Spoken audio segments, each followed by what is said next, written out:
These are busy times at Ocean State Job Lot with Christmas and winter upon us. And many of our customers know that they can get quality items at low prices, like men's and ladies' merino wool socks for $3.99. Official New England Patriots championship t-shirts or licensed hats, $10 each. And Patriots hooded sweatshirts for $25. Our men's and ladies' Sherpa jackets are terrific for $15. And men's memory foam slippers are $10. Women's, $8. It's a great week to shop at Ocean State Job Lot. Holiday tips and fun facts from Paul, Kristen, and Dexter at Total Wine & More. Did you know there are over 10,000 wine grape varieties worldwide? Here's to thousands of gift possibilities. My go-to holiday wine is Chardonnay. I love it with turkey and potatoes. Pile on the gravy. Let me show you our more than 8,000 party-perfect wines that are in your budget and out of this world. Now with 6 locations in Greater Boston. Visit our newest store at Braintree at Ivory Plaza. Shop Total Wine & More for a ridiculous selection and always low prices. Cheers! This is Mr. Impact Wrestling himself, Moose, and you're listening to the Irish Whip. Hookers and Coke? Hookers and Coke, man. You're the only pro wrestler I know that wants to do this shit in the morning. Yeti, you're a f***ing moron. Put it this way, I think Sami Callihan might as well just change his name to Invader I One. want to know why. Like, he can dodge any question. Like, I'll tell anyone that. You can tell me to but I'm going to ask specific questions. Promotional consideration paid for by the following. WrestlingNewsSource.com. For all the rest of you yahoos who are out there dilly-dillying you little wankers, we're actually receiving real wrestling news. This is Brett screwed Brett. Who are you to doubt El Dandy? Because this guy's a serious professional. Brett screwed Brett. Hold 2! Arm bar! Hey, get a nice shot of the brand new Mr. and Mrs. Hunter Hearst Helmsley. I hate you. I hate you. I hate your hat. I hate your t-shirts. I hate your wristbands. I hate your shoes. I hate your music. I hate the C Nation. I hate everything that you stand for. Sodas rule. Yeah, they do. What's up, TIW Mafia? JP here with Big Joe. Hello, everyone. We have a man with no first... Well, he has a first name now, but it's more of a moniker. I like to call him the Bra Daddy, the immovable force. I'm not going to give him the same little introduction he gets every week on his own podcast, Wrestling Podcast About Nothing, but it's Ring of Honor's Brawler Milonas. Brawler, how are you today? I'm good. How are you? All right. Now, what happened? I knew you before as a couple other names and monikers and stuff. Like, are we not? Is there no more first name? I mean, I think for the purposes of the Bouncers and Ring of Honor, I think me being Brawler Milonas makes a lot of sense. But I mean, I'm still Brian Milonas. I still get called the Kingpin pretty often. But if you're watching Ring of Honor television, my first name is Brawler now. That's now. You just had a huge opportunity. I'd say, from what I've seen in your career. And lots of people have supported me my entire career, so it was pretty cool. Obviously, I would have liked the match to have a different result, but our time is coming. Now, can I ask what happened? Like, were you guys just planning on it being God and then had a little curveball thrown your way, or what? I mean, you never know. I guess it could have gone either way. But wrestling God would have been cool. But I mean, to me, the Briscoes are the best tag team on the planet, and to share a ring with them, especially in a tag team championship match, like that's what more can you ask for? Especially like if you're going to face any team in Ring of Honor history. I mean, is there any team that's more storied than the Briscoes in ROH? I mean, definitely not in ROH. I guess some people might argue like the Young Bucks or something, but I think, for what they've meant to ROH, then no, absolutely not. They're the, if Ring of Honor had a Hall of Fame, they would be, first ballot Hall of Famers. Yeah, I mean, they've been there for so long and been the mainstays and been all about ROH. It's, now what's next for you guys? Is it just recoup, or are you guys going to go right at them? I mean, I think right next is the Kingdom. They put a whooping on us in New York with a couple of chairs the night before, and we're heading to Toronto, and we get some unfinished business with the Kingdom, no doubt. And Vinny and TK will see us again very soon. You know a little bit about those guys. Yeah, I mean, I think I've literally known both of them since just about the day they started. So what's that like to watch those guys and like you kind of coming up at the same time as them? It's pretty cool. I mean, TK's rise to Ring of Honor was pretty meteoric. I mean, he didn't toil around on indies for very long. But Vinny, I've known Vinny now for he's got to be at least a decade or so, and on a very serious note or whatever, I'm very happy for them, and I think it's pretty cool along with them, along with Taven, Todd Sinclair, Flip Gordon. There's a pretty good little New England contingent in Ring of Honor, so I think it's pretty darn cool. And I mean, you got to be there. One, you fought for the titles in Lowell, where I mean, did you win every championship you've ever had? Did you win in Lowell? I mean, a lot of the chaotic ones, I think I did there for sure.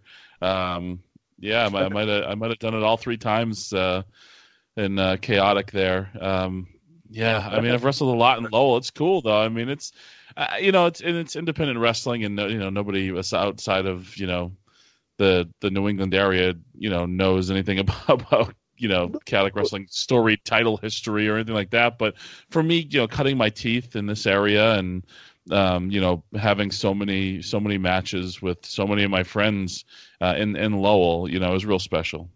But if anybody in New England had what I call a successful independent run, you did.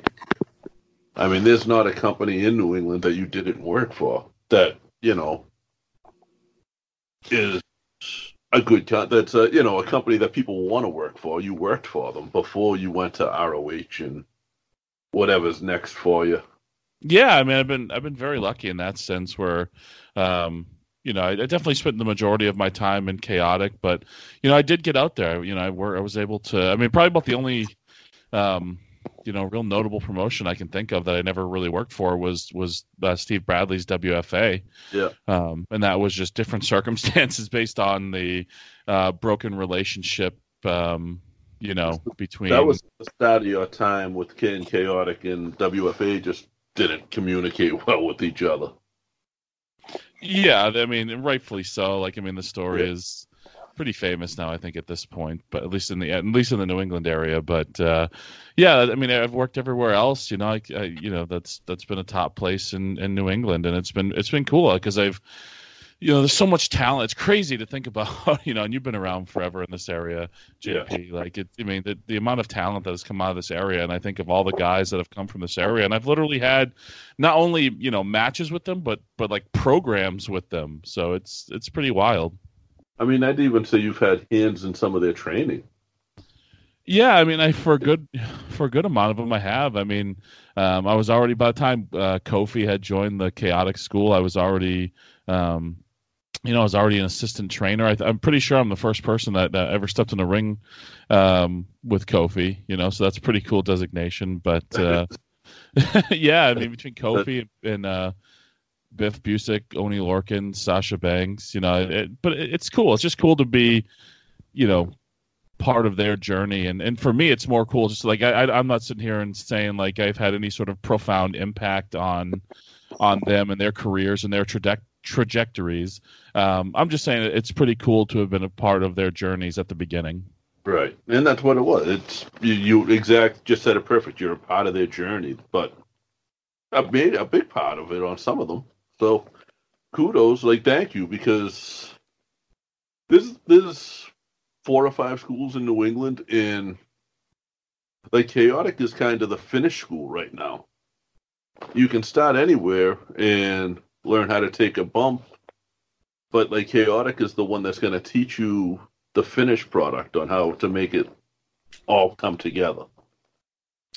Yeah, I mean, I'd be lying if I said I knew the teaching landscape all that well. I know XWA has a school down in Rhode Island, and boy, geez, I don't even know all the facilities anymore. I think 3D Academy is in Connecticut too. Yeah. So, but I think there's a lot of good training. But yeah, I mean, I'd be lying if I say I wasn't partial to the New England Pro Wrestling Academy, the former Chaotic Training Center, where, I mean, one of my best friends inside and outside of wrestling is the owner and proprietor. So I guess I'm a little biased there. And he does a hell of a job. He does. Brian's awesome. Now, are you still there? No, I don't really have an affiliation to any school right now. I just with with all the obligations I have in my life, it just doesn't, I just don't have the time to do it. Now, you're not, Ring of Honor. If I can ask you a personal question, you can choose not to answer this, but with Ring of Honor, like, you're traveling not just on the weekends. There's a lot of, like, weekday shows. How does that affect your normal life? Like, is there no more 9 to 5? If I'm being truthful, I still work a 9 to 5, man. I balance both. I'm fortunate enough to work for a really great company, and Ring of Honor is great about it too. So I'm able to have that balance where I'm able to do Ring of Honor and travel around, but also still have my career. So I'm lucky there, and I don't really want to divulge where I work or anything that. But I wasn't asking that. That was a no. But it's it's one of those things where I like my career. I'm very happy and stable in my career, and I really enjoy that. And so to be able to do both is, it can be a little tumultuous at times, but it's just where I'm at in life right now. It just is what it is, and I'm fortunate enough to be able to do both. But it can be tough. It can be really tough sometimes. But it's also exciting to finally, after all these years, be somebody who gets flown on an airplane to go to different places to wrestle.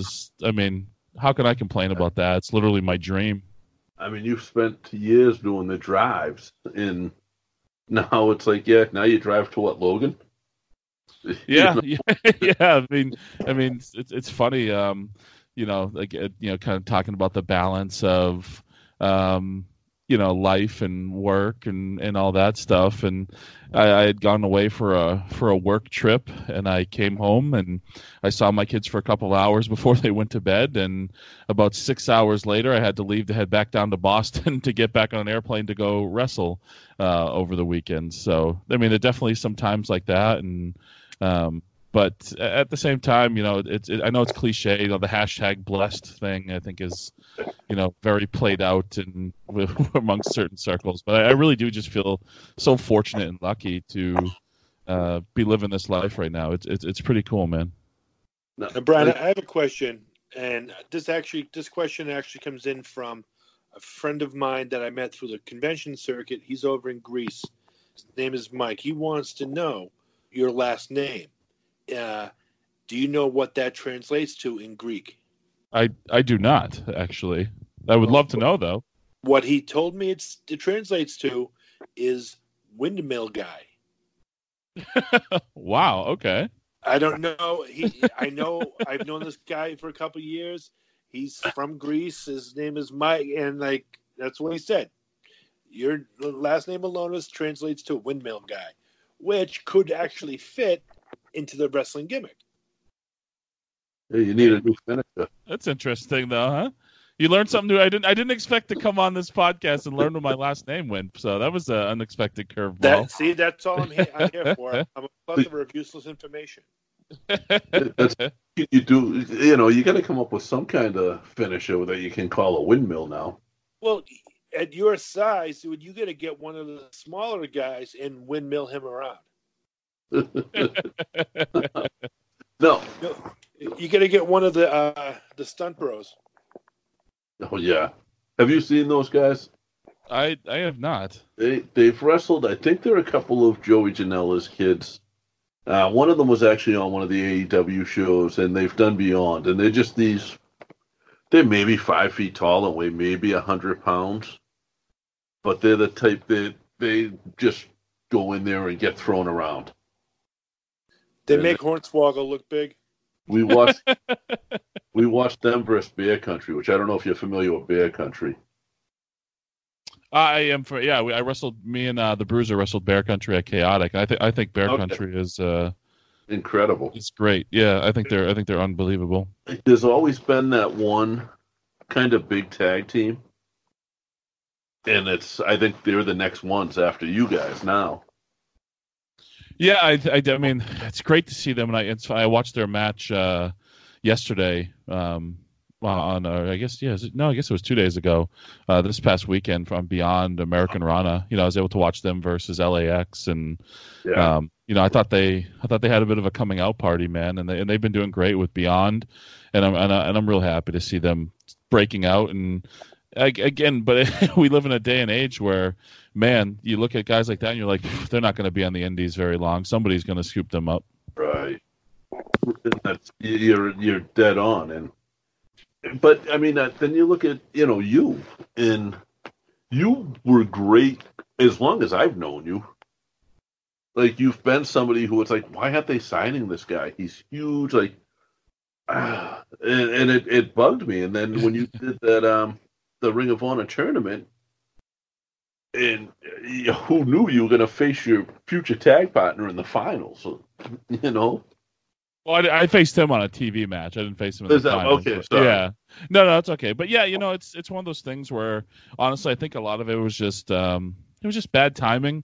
I mean, I made the brilliant decision to get in the pro wrestling business, a couple months after both WCW and ECW went out of business. So less places to work than ever.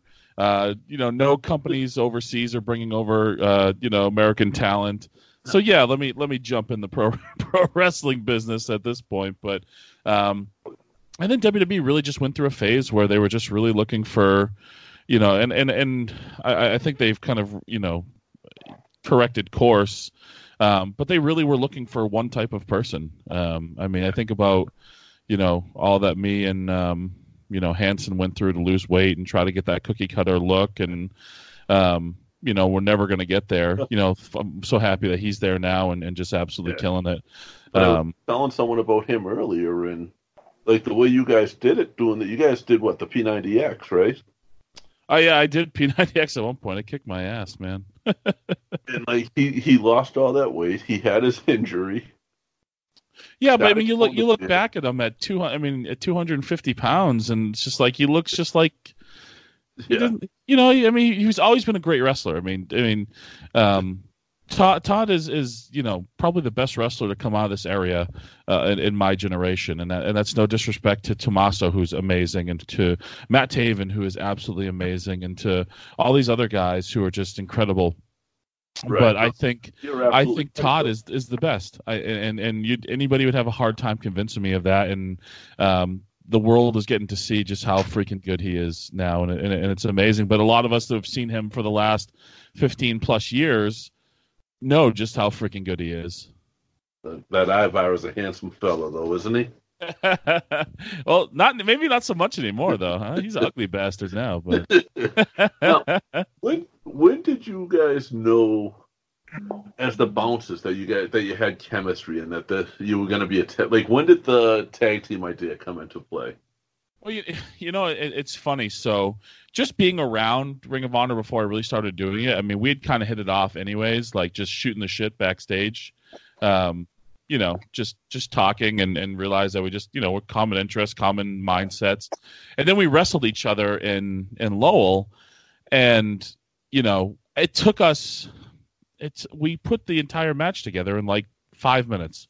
Yeah. Like it was just like, hey, why don't we do this? Yeah, then this and this. And it was just like, we were done. And by the time the agent came over, well, I think it was Todd Sinclair was our agent, came over to just see what we had or whatever. He's like, oh, you guys are already done talking? I was like, yeah, we've just been sitting here chit-chatting for like 30 minutes now. And then we worked in the ring, and that's the first time somebody, I wrestled him in Lowell. And then when I went to Philadelphia, it was funny. He comes up to me and says, hey, they liked us so much together. Like, there's like some people have talked about like, hey, wouldn't they be a good tag team? I was like, wow, that'd be incredible. And that was still months before they ultimately put us together. But it was really from that first time we worked and people saw us work together and saw the instant chemistry there, that they thought like, hey, whoa, these guys might actually be good as a team. And and it's scary. I think when you think about how short a time we've actually been together, and then the fact that we haven't done a ton of indies together, only a handful. So really, our only tag matches have been on Ring of Honor. And the amount of chemistry that we've already been able to develop, I think, just goes to. I mean, some things are just meant to be, man. Like some things are like fate or whatever, and I think that's, it's weird to talk about my beer guzzling tag team partner and say fate in the same word, but man, we just hit it off both inside and outside the ring. Just so quickly, and not only is do I think we're doing great as a tag team, but Bruiser's legitimately become one of my best friends. We talk every day. We're always, whether it's wrestling or something else stupid that comes up, we're talking every single day, and it's been a lot of fun, and I think we both have similar stories in that. We've both been very good for a very long time and just needed the right opportunity, and I think now we finally got it, and people are.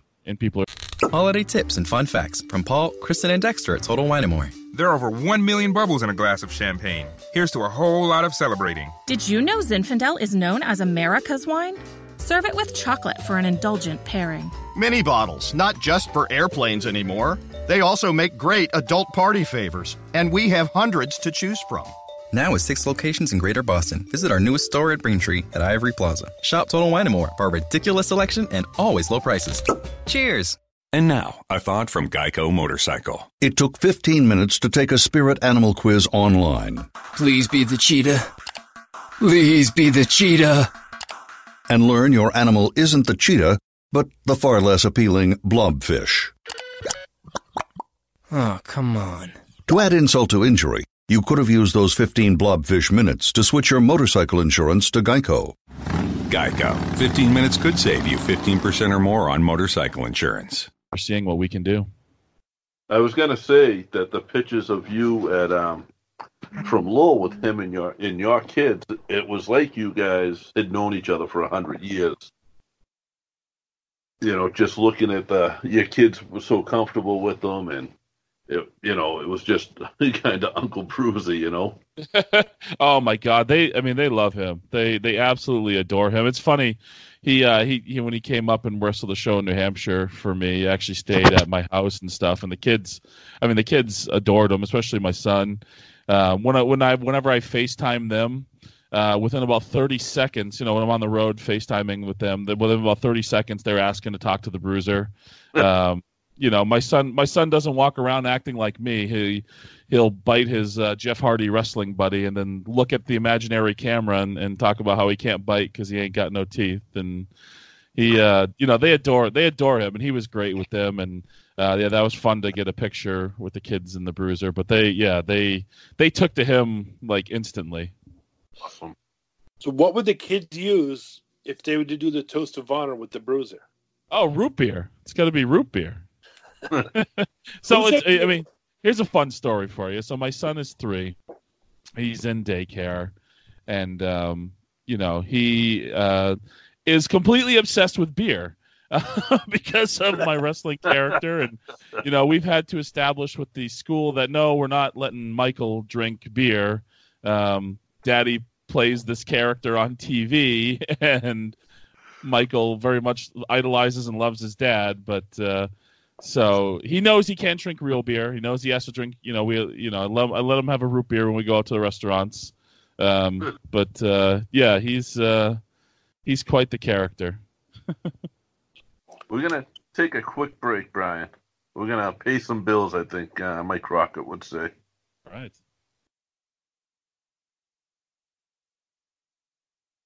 We're back, guys. We still got Brawler Milonas with us. I have trouble calling you anything else, Brian. I'm sorry. That's okay. It still says that on my driver's license, so we're all good. I still got a question about the Toast of Honor. Like, what would be your beer of choice when you put it in there? I know JP would pick Clown Shoes beer, but what beer would you pick? I got to tell you, I have fallen in love with Yuengling, which hasn't quite made its way up to New Hampshire yet, where I am. Really? But it's made its way. I think it's in Mass and Rhode Island and stuff. But I first had that a number of years ago now when I went out to the Pittsburgh area for the first time. And I mean, me and Bruiser both have fallen in love with that beer. So much so that here's again another funny story. We were in Philly a couple months ago, and Bruiser we bought our beer for the show, and then he bought an extra 12-pack to bring home with him. And his wife told him, "You better not be checking a 12-pack of beer." And he most certainly checked a 12-pack of beer in his suitcase and brought it home. A nice 12-pack of Yuengling Light that he can't get out in Milwaukee. So, Awesome. yeah, I think that beer is great. Yeah, I like Yuengling too. Yuengling took forever to get up to Mass. I didn't realize you guys didn't have it yet. Yeah, I've been on the hunt for it everywhere I go, and even a couple smaller stores that carry like specialty type beers and stuff. I still haven't been able to find it. So fingers crossed that they make their way up to New Hampshire. If anybody from Yuengling's listening, I love your beer. If you want to send a couple cases my way, that'd be real cool. This is all about you. The next time I see you, ask me what happens when me and Dave Padula drink a handle of Jameson and a case of Yuengling. Oh boy. Yeah, it was fun times. That sounds fun. Now, what's it like now? Because now you have sort of like a laid back, I don't even want to say character, because it's just kind of you. But instead of waiting until after you match to have the beers, you can kind of go start out at the bar and then make your way to the ring. Yeah, isn't that funny? I make a joke that everybody in the Ring of Honor locker rooms, fighting to wrestle us because they want the free beer after the match. But it's definitely a change of pace. I mean, I played heel, most of my career. I was this, kind of this like intense, vicious ass kicker, not ass kisser. Most of my career, and yeah, I mean, it's definitely a change of pace, but I'm having a lot of fun with it, and I think now with some of the things we're going to be doing, you're going to see a little more of the old Kingpin, type of stuff coming through now. I think it's going to, now that we're more established and people understand who we are and what we are, I think it's going to be important and fun to be able to show those different sides, because I think that's what just not just in wrestling, but in general, when you're thinking of a compelling, interesting character that you might want to invest and watch in, they should have multiple layers. They should be complex, and they should have different sides to them. So it's going to be cool to be able to show that different range. Yes, absolutely. And so now you had said that the other guys are doing it so they get the free beers after. Are fans actually buying you drinks at this point at the bar? They do. It's funny. We've done some of the meet and greets, and the fans will just walk by and like hand us beers. And I think, where the hell were we? I think we were up in like Seattle or something. And at one point we'd had like 3 beers sitting on the table, and we're just like, I get like it's our characters and stuff like that, but like, hey, we actually got to go wrestle. I can't be pounding 3-4 beers before I go wrestle. It's funny that people just want to have a beer with us, and I think that's so cool. I think that's I'm really appreciative of that. It's funny, because I think people lose sight of the fact that we actually do have to go wrestle, but it's also pretty cool. I mean, somebody, they're there to see you wrestle, and then they're buying you a beer, and they just want to drink it with you. And I think that's so cool. And I think that's been the most fun part of this, is that connection with the fans, and and feeling that connection. I mean, especially I think about New York and Hammerstein Ballroom, and the receptions that we've gotten there. Crazy. Crazy. Coming to Lowell, I definitely would expect a nice homecoming welcome, but to go into like New York and Philly, which are very tough, historically tough wrestling markets, and to connect with the fans the way we have there is, that's when you start to know, like, hey, this is starting to work. People are starting to dig this, because those towns are tough, but if you win them over and they love you, they really love you. Now, you've wrestled in probably 2 of the most historic buildings in New York, with the Hammerstein and MSG. Yeah, imagine that. I wrestled in Madison Square Garden. It still doesn't feel real, all these months later. How close can you come to describing the feeling of walking through the curtain at Madison Square Garden? It was incredible, and weirdly enough, I think when I first entered the building and then made my way to the arena floor before the show, I think I was more nervous then, and then when I kind of got the rundown of what I was doing in the Rumble, then I really got nervous. But in those moments, going right through before you go right through the curtain. At some point, it just becomes, whether it's, a building like Madison Square Garden and 17,000 people, or it's, an independent show with 250 people. At some point, it just becomes wrestling in an 18 by 18 ring and performing. And, thankfully, I was able to get my, my nerves under control and go do what I had to do. And then when I got back, I went and had a kind of just a private self-reflection moment to myself. And, but. It was really, it's unbelievable. I think, and I mean, how bizarre is life? I mean, I went toe to toe with Jushin Thunder Liger in the middle of Madison Square Garden, crazy. That was his first time in MSG too, wasn't it? Yeah. So I made my Madison Square Garden debut with him. I mean, that's real life, and that's when I think about that. I'm just like, here's a guy who I watched wrestle, on TV as a kid, and then here I am in the center of Madison Square Garden with all eyes on us. By the way, that we were that was a featured spot in the match, and all eyes were on us at that moment. And it's indescribable. It's for when you think about. You live your dreams or whatever, but that's literal 1-for-1 dream. Like that is a dream I had as a kid to wrestle in Madison Square Garden, and I did it. Like it's, right. It's not just like sort of living your. When I think about my dream was to be a pro wrestler, and I did it, and I did wrestling on the indies and stuff, which is still pretty awesome. I was happy just to be able to do that, but to have that literal 1-for-1 dream of like I want to wrestle in Madison Square Garden and I am wrestling in Madison Square Garden, it's mind blowing. Well, here's the other side of that though, and I could be wrong on this. Now you made your MSG debut versus Jushin Tiger Liger, but I believe Liger made his Madison Square Garden debut against you. Crazy, right? But he never worked for WWE, did he? Just for the NXT brand a couple of years ago.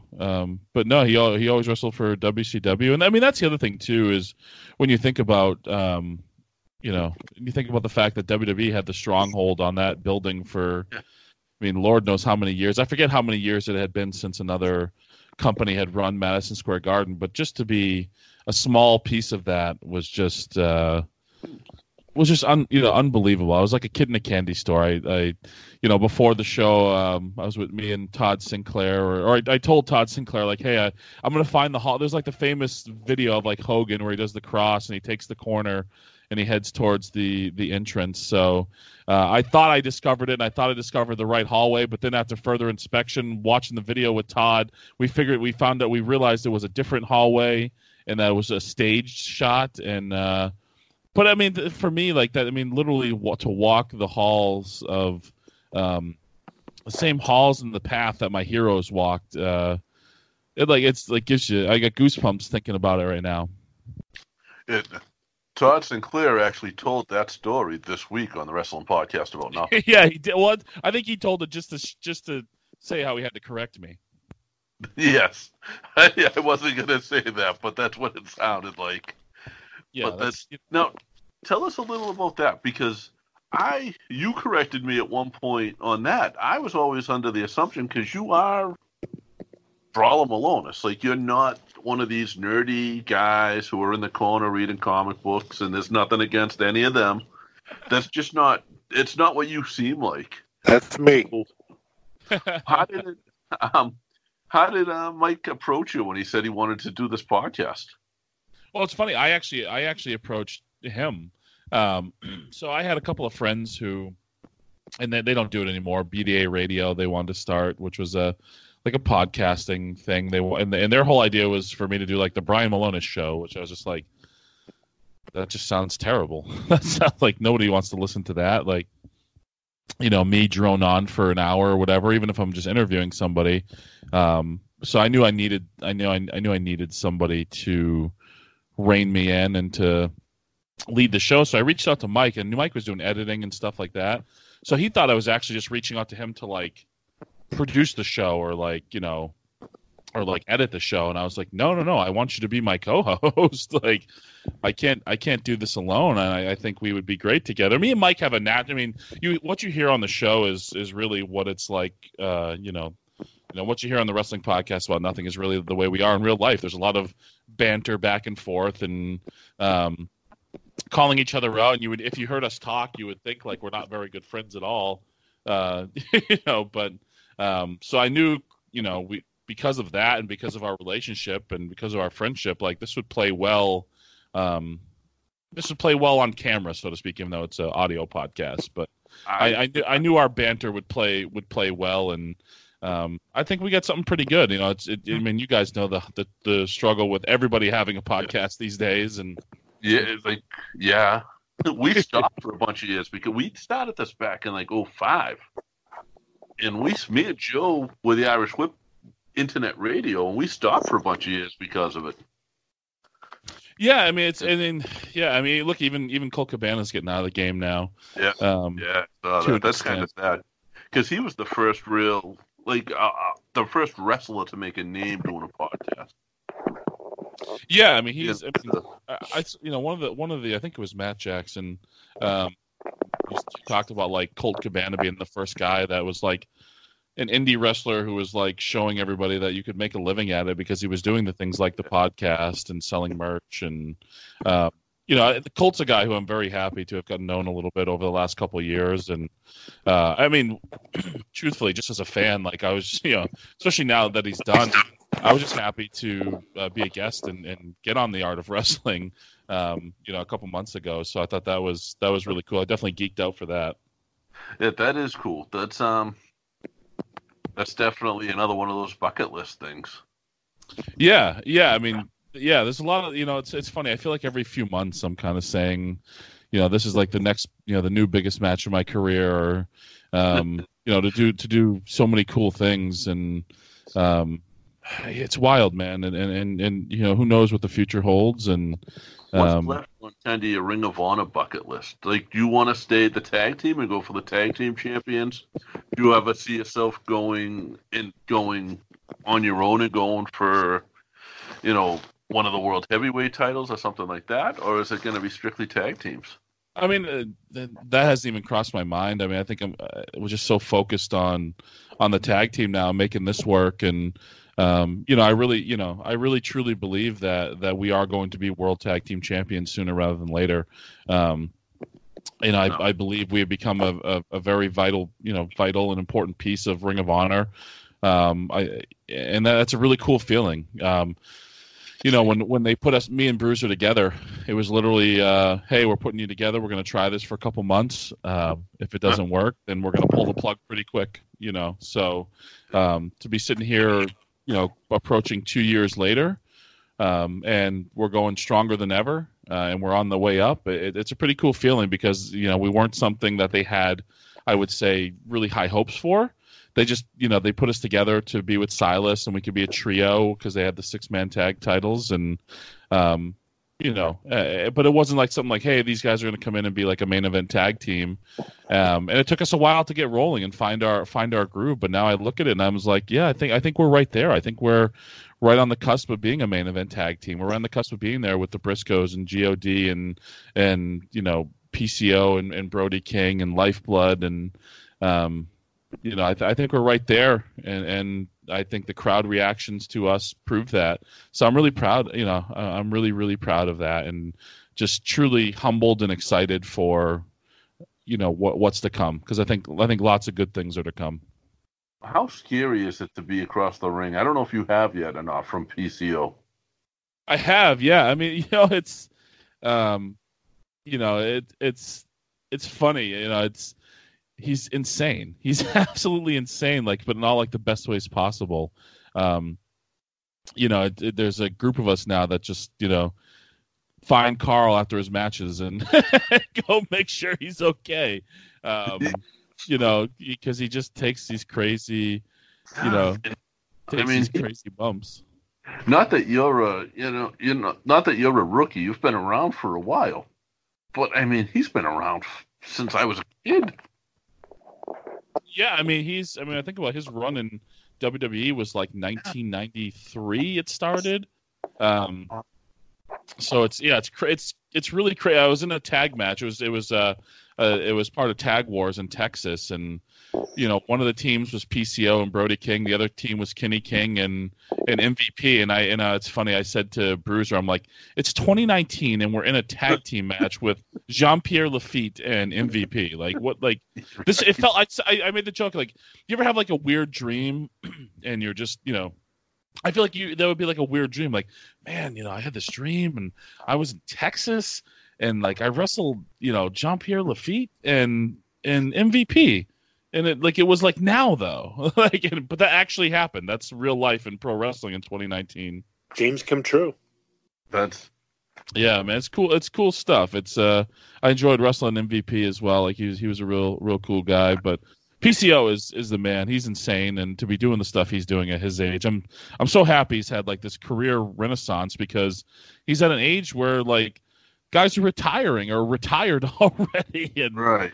He's having a second run on top of the business, which is insane. Now, do you still, outside of like the shows that you're on, because I know you travel a lot for some of the independent shows, but do you still follow the independents the way you did before? I can't say that I do. It's funny. I every so often I'll look at results of even like a chaotic wrestling, and I'll look at results and I'm just like, who the hell is this guy? I just to him. And when you're in working, I think of all working Beyond. I think when I was working for Beyond regularly, that was, really, had my finger on the pulse of like who was hot in indie wrestling and who different guys were. And now it's really tough to keep up with, to be honest with you. Now this coming Sunday, August 4th, you'll be at Fenway Park, right? I will, and kind of locking horns with an old rival, an old friend. Really excited about that when I saw that match. When you get to the points of our careers that me and Ortiz are at, you don't know when the last time is you're going to lock up with somebody. So I don't take that, I don't take that for granted that, hey, this could be the last time that me and Ortiz wrestle each other. If you've ever seen us wrestle before, you know what we bring to the table. If you haven't, I can assure you that Fenway Park may not be left standing when we're done. No, I would say not. The two of you guys are fun to watch because you're hard hitting, legitimately just gonna go out there and beat each other up. Yeah, it's funny. The closer wrestling is real funny. The closer you are with somebody, usually the sorer you are after matches, because you know that they're your friend and they're going to forgive you afterwards. I know you've done Fenway a few times. What's that mean to you? Because I know, even though me and you are going to disagree on football, I know we agree on baseball.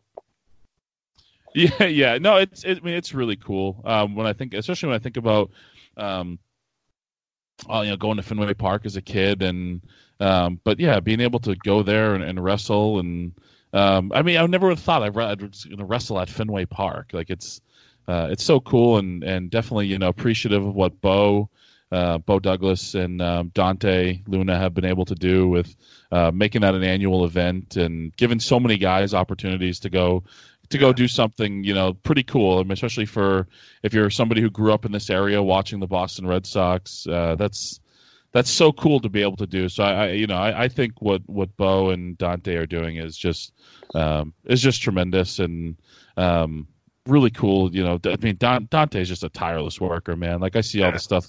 I follow him on social media, and we chat every once in a while, but just to see everything he's doing, he's always all over the place, and he's just always hustling, doing something, man. Like, literally, that dude is like, yeah. Puerto Rico last week, wasn't he? Yeah. And Bo, weirdly enough, I've actually known since before I got into wrestling. I had a buddy who wrestled when we were in high school. And I met Bo when I was like 15 or 16 years old. So of anybody in wrestling, I've probably known Bo the longest. I've known Bo for over 20 years at this point. That's so funny. it's weird, you know. So Bo is literally somebody who I went to see wrestle when I was a kid, and now we're great friends, and I share locker rooms with him. So, Now, did you watch a lot of independent as a kid? I really did. No, I mean, I became aware of, independent wrestling. There was a couple shows in like the city I grew up in, Manchester, New Hampshire. It was like they're always headlined by like Outlaw Jim Cody, who ultimately became one of my trainers, Duke Staulton, and Steve Bradley. So that's when I really became more aware of independent wrestling when my buddy jumped into it. But before that, I didn't even know it existed. You know, I knew of the major organizations only. So it wasn't. I mean, growing up in New Hampshire, it wasn't something that was like a hotbed sort of thing in New Hampshire. So there was no even real, like I said, when I was probably like junior high, ish, somewhere around there is when I started to notice shows in our area. And I don't think there was like a whole bunch before that. Yeah, see, it was like a hidden thing that I was a wrestling fan growing up. Right? I mean, yeah, so before the Attitude Era, it was like, it had to be like, like you didn't tell a lot of people you were a wrestling fan because, you'd be labeled like a loser. And then everybody, then the Attitude Era came and it was like cool for everybody. I'm just like, where the hell have you guys been the last, however many years? I used to watch, I had cable access in Boston, so I was able to watch Tony Rumble shows, but I had never gone to one, even though they were 2 towns away. So it's your last chance to get gifts before the holiday, and right now at Old Navy, everything's up to 75% off with gifts from just $1, $2, $3, and $4. Buy online, pick up in store for free in 2 hours with extended store hours too. Get up to 75% off everything at Old Navy and OldNavy.com now. Valid 12/18 to 12/24, excludes gift cards, today only, 2-day only deals, register lane items, jewelry, and Zip Zap stuff gifting bins. Orders must be placed before 4 p.m. for same-day pickup, subject to availability and delays. Additional terms apply.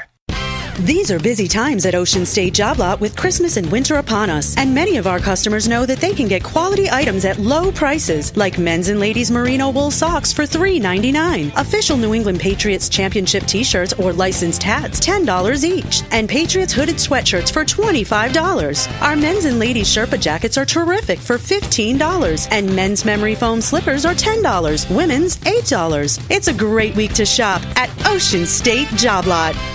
ICCW or whatever.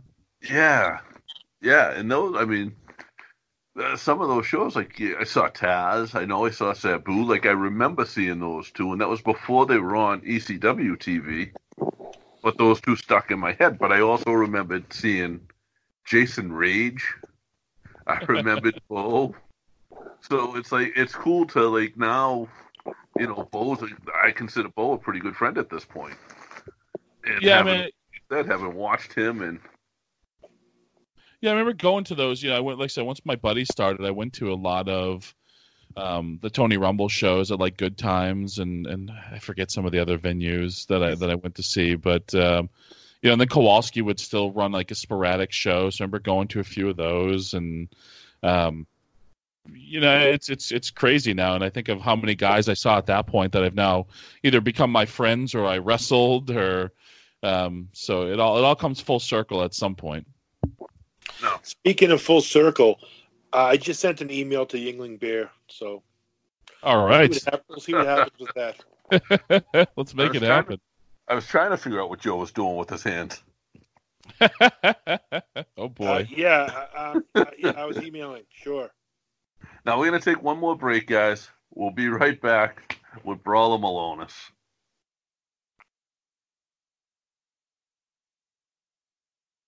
All right, guys, we're back. We're still hanging out with Brawler Milonas. Brian, thank you for giving us so much time tonight. I really appreciate this is round 2 for people who don't know. The first one got lost. That will be the Irish Whip lost episode. Lost episode. It's like the WPAN's Tommaso Ciampa lost episode. Yeah, but you have a very cool reason for yours to be lost. Mine just fucking didn't record. Tomato, So didn't WWE put the nix on that one? Yeah, I mean, so we we did the full interview, and then Tommaso was okay with it, and they kind of give him the okay, but then we went really into depth on things. So he's like, hey, you know what? Let me just run it by him one more time, just to let him know what we did, and just to be, which I totally got. Like, you don't want to. I mean, he's just getting a job. It's just at the very beginning. So, and he said, yeah, you can't use it. He's like, they don't want like guys going on telling their whole life story. So we were able to, he talked about the Cruiserweight Classic, so we were able to release that piece, and then we were able to release another part, fairly recently, the part where we talked about his dad assaulting me, during a show. So there was some good stuff, but there's some stuff on there that, hey, maybe someday it'll be cool to release, but not right now, while both of us are still very much active pro wrestlers with large companies. Now, I know for us to get you on the show, we had to go through ROH. How much did you have to jump through hoops to get approval, or do you have to run stuff by them before you talk about it on WPAN? No, I mean, so they're cool with the WPAN, but definitely with being under contract, there's going to be certain things as far as media appearances and things like that, and it's not like they're going to prevent me from doing anything.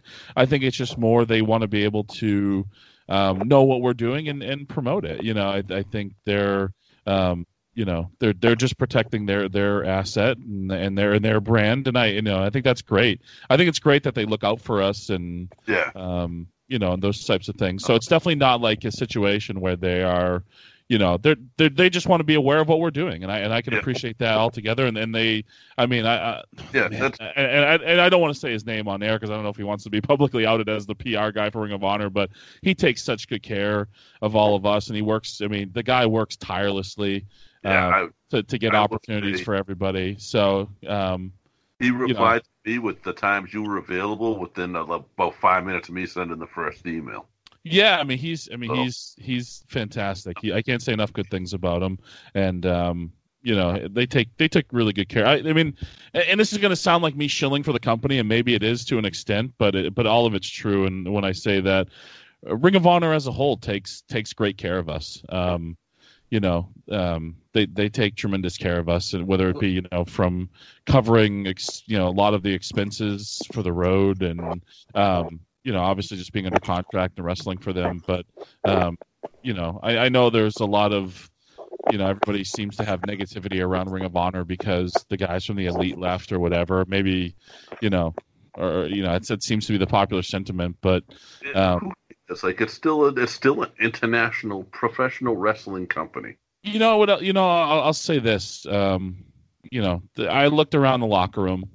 Everybody's kind of writing to death now, which I look around and you look at all the guys that have left Ring of Honor before, and the company is still standing and continues to grow. So, I'm not worried about it. But I looked around the locker room and I still saw Jay Lethal, and I still saw Jay and Mark Briscoe, and I was like, yeah, we're going to be just fine. We're going to be just freaking fine.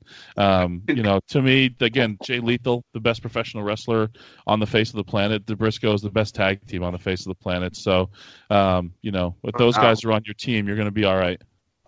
Now, do you know what I learned from listening to WPAN? What's that? And I hope I don't get you in trouble for saying this, and I would never do this, and you know that. But I learned how to get into ROH shows for free. Uh-oh. Yeah, I'm going to go to Will Call and say I'm Crockett. It's like what it's become. You ever seen the movie Talladega Nights? Yeah. Where Ricky Bobby leaves a ticket at every show for his dad who never shows up. That's me and Crockett. I leave a ticket at every show for Crockett, hoping that one day he'll actually come support me. I think that but that banter between you two, especially about that when you're coming into the area, and he had a valid excuse this time around. It was his son's first birthday, but this time around, I think that banter is always hysterical. And I was thinking this morning about how can I bring up WPN, and I'm like, I can bring up the fact that Crockett never goes to ROH shows, and then I said, oh wait, I know how to get into ROH shows now. Yeah, he doesn't even watch my matches on TV, by the way. But he doesn't. You're also got a guy that hosts a wrestling podcast that doesn't have the WWE network. Well, go figure that. But now, Brian, where can people find you and I love the Bear More Bear shirt, and I promise you I am buying that shirt. Awesome, Where can people get that stuff? Yeah, so I mean, I got BryanMilonas.com. That's my pro wrestling tee store. I just figured, hey, what the hell? I'll make it easy for everybody rather than having to do backslashes and all that stuff. Just go to BryanMilonas.com. Check it out. Lots of great T-shirts there. The beer one. One that I think super underrated is our WPAN shirt, the Curtain Jerker T-shirt. I think is a cool shirt Mike designed. So lots of cool stuff up there. And also, you can check out the WPAN.com, which has links to our weekly podcast and all our archives, and also a link to my store as well. So you can get to my store through the back door as well through the WPAN.com. You're literally, other than this, your podcast is really, there's a handful of others I'll listen to from time to time, but you're the only one I listen to weekly.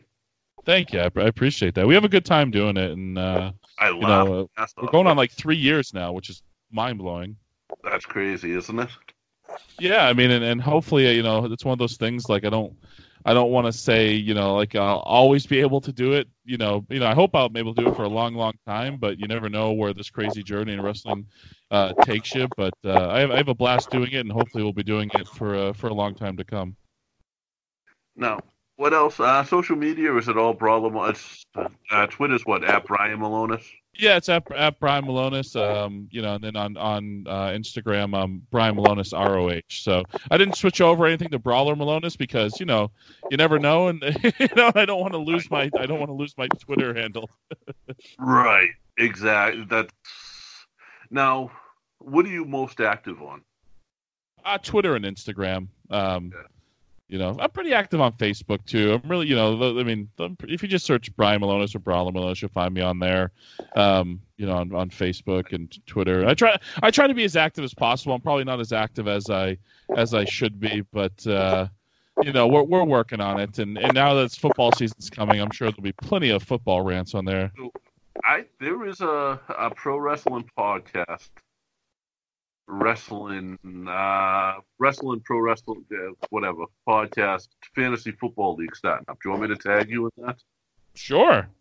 It's a $25 league, and will you please, because it's me and Josh, who is also a Steelers fan, so can you promise me you'll draft as many Steelers as possible so me and him don't have to? The funny thing is I tend to. It probably clouds my judgment because I think in the past it's probably cost me championships. But I'm not one of these like fans where I'm a super homer. I tend to do the opposite because I feel like it always clouds my judgment. And there was a year, a couple of years ago, I had the number one pick and didn't select Antonio Brown number one overall. So, because I just didn't. It was like, do I want to just take him number one because I'm a Steelers fan and I'm homer? Like it messes with my mind. So it's it works. I actually tend to stay away from Steelers. And your Twitter during that and your Facebook during football season is awesome because you hate all of us. Yeah, I just Patriots fan in the world during the whole football season, and it's great to watch. It's funny recently, and I will did a small little dip into my personal life. I was contacted by the Kraft Group. For about a job opportunity, which I did not even entertain because I live in New Hampshire and they're in Foxborough. But it was to work like their one of their departments, their internal departments there. So not directly working for the Patriots, but all I could think about was like, yeah, I'd go in, I'd apply for this job, then they do the background check and see my Twitter and Facebook just absolutely thrashing the Patriots organization. That would be kind of funny to get their reaction from, though. Did you say this, and this? Yeah, I certainly did. You should apply for the job just to have that happen. But the first thing I did after Tom Brady joined Twitter is I blocked him. I thought I did it obviously for a funny story, but also you're because one of the few people that can. Well, some of these, all you jabronis out there who just retweet everything he tweets. So I was like, I can't take this. I got to just block him so I don't have to see this crap. But that's the thing, like with you, when you said that, like, if they ever asked you if you said that, you'd be like, yes, that's the one thing not the one thing, but that's probably the thing I've always respected about you the most is you will tell people how you feel and what's on your mind. Yeah, I mean, I'd rather talk about a hard truth than a happy lie. You know what I mean? Like, it's just life's too short for that. That game that everybody seems to like to play. I'm not much of a politician. That's probably because I'm not much of a bullshitter. I mean, in today's day and age, there are too many people that are kissing ass. Every now and then, you need to kick it. Yeah, I just think it's one of those things. Like, I'd rather have a difficult conversation, or with me, it's real simple to know if I like you or not. If I invest any sort of time talking with you or hanging out with you, then odds are I like you. If I don't, then odds are I probably want nothing to do with you. So, DJP, you have validation now. He does like you. I've always gotten along with bro. Yeah, like every we've been time friends for years. A handshake and usually some kind of joke. A little laugh here and there. Yeah, I mean, and you meet, it's funny. You've been a guy, JP, who've been around for a long time, and and you see so many knuckleheads and hanger-ons that hang around and they just act like jackasses. And you've always been somebody that you're always helpful and a good dude and fun to talk with. And there's so much negativity in wrestling that when you meet positive people, at least for me. When I meet positive people in wrestling, I really gravitate towards them because there's just so much negativity. You're making his head even bigger than it is.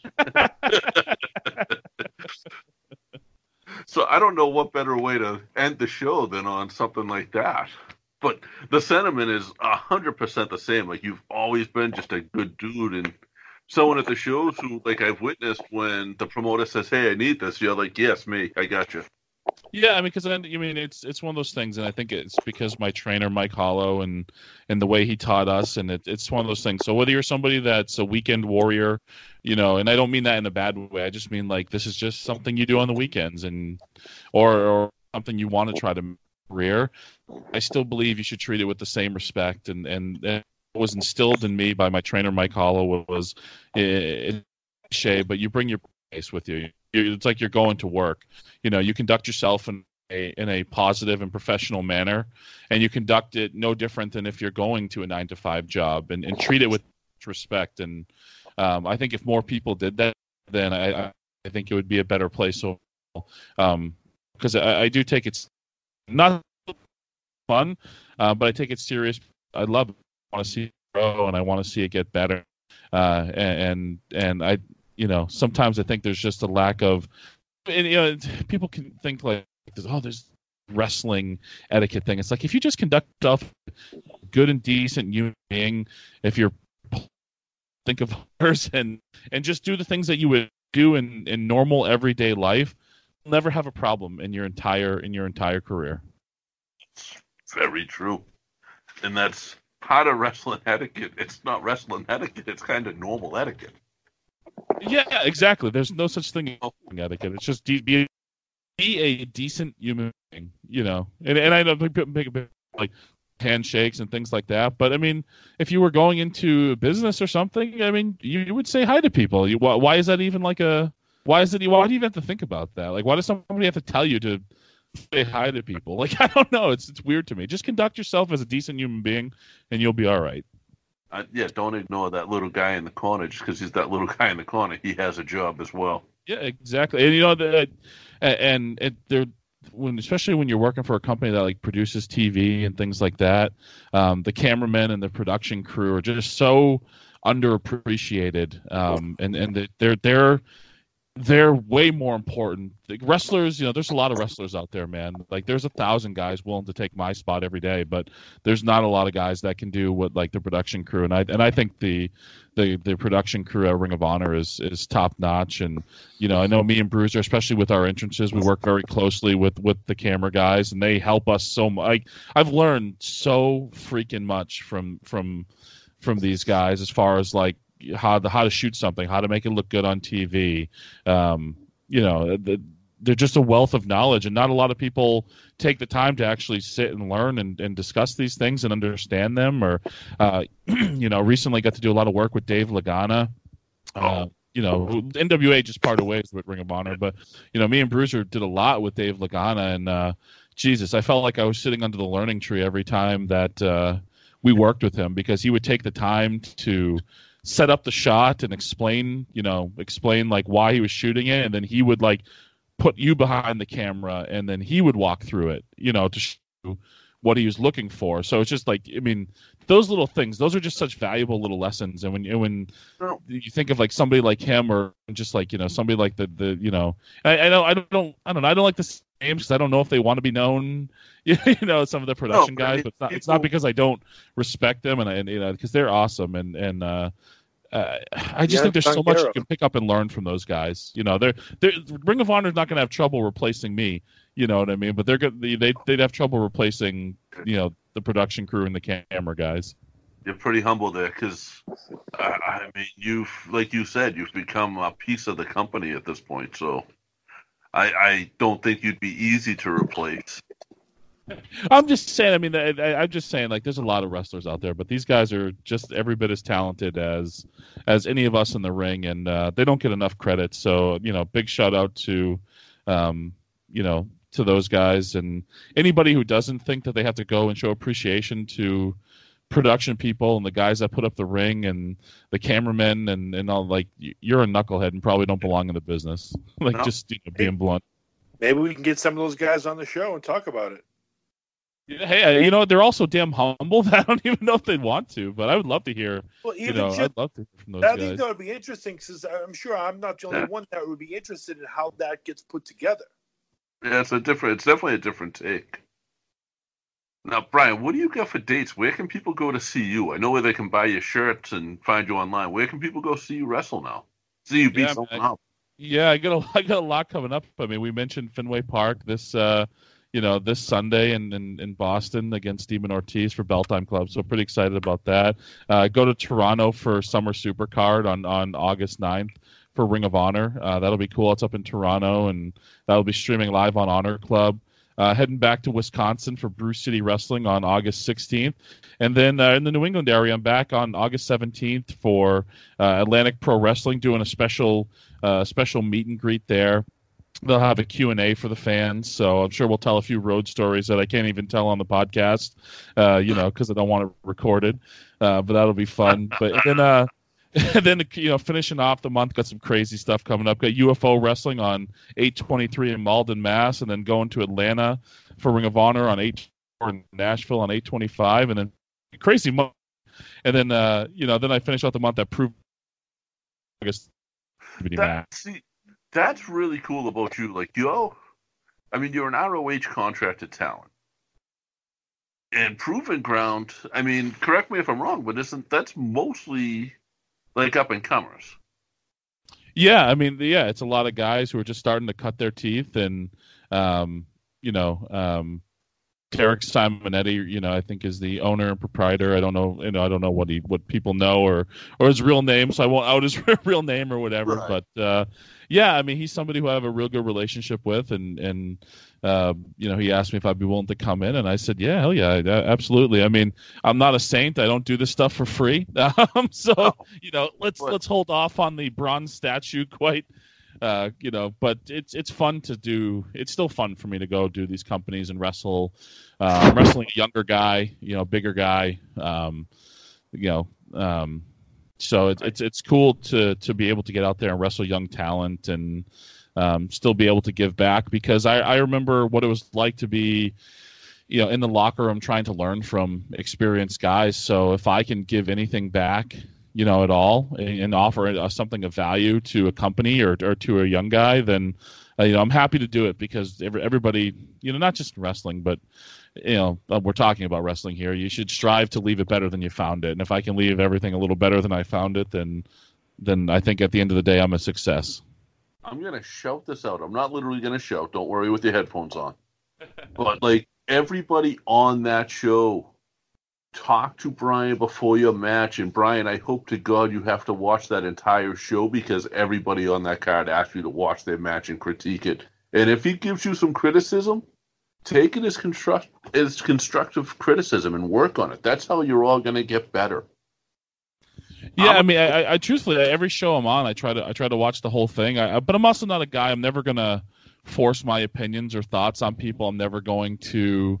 Maybe it's a wrong way to do it, but I'm never gonna I'm never gonna seek somebody out. If they seek me out and I watch their match, I'm always happy to give my thoughts. But I'm definitely not going to be one of these guys of like, oh, you should listen to me because of X, Y, and Z. And it's just like, hey, if people want to listen to me, that's great. If they don't, that's okay too. No hard feelings. But if they all went to you, you'd absolutely give your honest opinion and give them some feedback on what to work on or what they did great. Hell yeah, absolutely, I would. I think it's I think it's one of those things that I feel like it's a duty, of the guys. If you've been around and you can pass something along, then you should if given the opportunity. Brian, thank you. I appreciate your time tonight. Like I said, this was a take two. I do honestly appreciate it. I'm not going to take up any more of your time. We've been going for an hour and 20 minutes or so at this point. Well, it's always fun, and hey, maybe we'll do part 3 sometime. Hopefully, lots of big things to come, man, and hopefully there'll be lots to talk about coming up. I'll be at Fenway, and Joe has some more recording. Yeah, I should be there as well, and I'll bring the equipment. Maybe we could do something in the field. Sure, yeah, whatever you guys want to do. I'm always, I got the gift to gab, boys, so I'm always up to talk. And if we're going to record it, even better. Get you mic'd up during a match. Yeah, right. That's a little. All right, guys. Thank you guys for listening. We'll see you next week. Joe? Thank you. See you next Tuesday. Holiday tips and fun facts from Paul, Kristen, and Dexter at Total Wine & More. There's something celebratory about Bubbles. Our ridiculous selection of champagne and sparkling wines will make the holidays pop. Crisp whites pair perfectly with shrimp cocktail and other light appetizers. Let me show you the perfect Sauv Blanc. Pinot Noir is the classic wine pairing for turkey. But if you want something more edgy, how about an easy-drinking Côte d'Aron? Now with 6 locations in Greater Boston. Visit our newest store at Braintree at Ivory Plaza. Shop Total Wine & More for our ridiculous selection and always low prices. Cheers! And now, a thought from Geico Motorcycle. It took 15 minutes to take a spirit animal quiz online. Please be the cheetah. Please be the cheetah. And learn your animal isn't the cheetah, but the far less appealing blobfish. Oh, come on. To add insult to injury, you could have used those 15 blobfish minutes to switch your motorcycle insurance to Geico. Geico. 15 minutes could save you 15% or more on motorcycle insurance.